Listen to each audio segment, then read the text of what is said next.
Welcome to the Bee Museum's new exhibit, Into Africa, Exploring Nature's Interactions. We are very excited to have this ready and open for the public.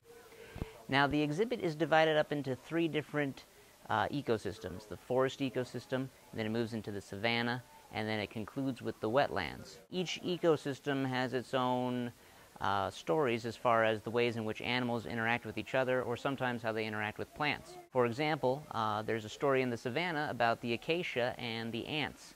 Now, acacias provide ants with a place to live, and they also provide ants with some sweet nectar that the ants like to eat. So the ants get food and a home. And the ants, in turn, provide the plant with protection. So if anything comes to eat the acacia, like an antelope or even something as big as an elephant, the ants will swarm out and attack it when the animal starts to eat the plant. So that's just one of the many examples of the ways in which animals interact on the Africa plains every day.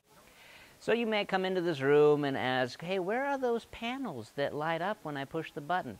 Those are gone, and I know you're sad about that, but once you've had a tour of the new exhibit, I think you will forget about those panels. We have some really exciting new things that you can do in this room. If you're watching this right now, you're either watching it on YouTube or you have one of our iPads. And the iPad has some really interesting stuff on it. There's an audio tour, and there's also an app that's called Identify Me. It's kind of like 20 questions for the Bee Museum. You walk up to an animal and you answer questions about it. It'll ask you, does this animal have horns or hooves, or what color is it, things like that. And after you've answered the questions correctly, it'll tell you what you're looking at, and it will also give you an option to look at some other extra info about the animal. We have a video for each of these animals that you see in the room, and each of those videos has some extra facts and interesting stuff about the animals that aren't on the labels. So have fun, take a look around, explore, enjoy yourself, and hopefully after you're done, you'll have a better appreciation for the balance that exists in nature.